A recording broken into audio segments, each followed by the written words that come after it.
kinakabahan ako. So first time ko kumuha ano nito.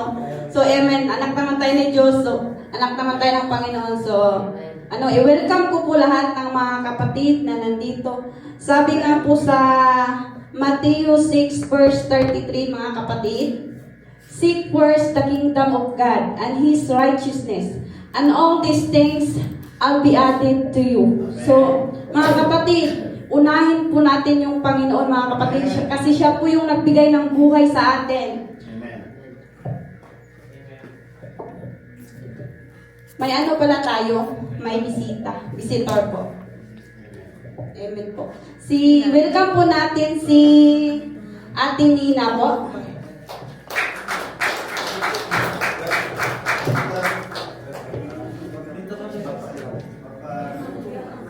Ano po, pakilala po, anong trabaho dito? Patrabaho taga saan po? Sa Pilipinas. Dito po ate sa harap. Welcome po ate. Hello, good morning po. Ako pala si Gina. Gina. Ang trabaho ko is nasa... Halo, buti hindi sinabi ka.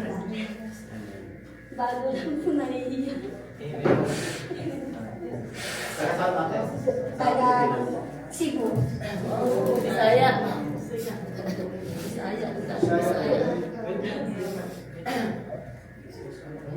Dito po tayo, Ate Gina. Nasaan po si Karen?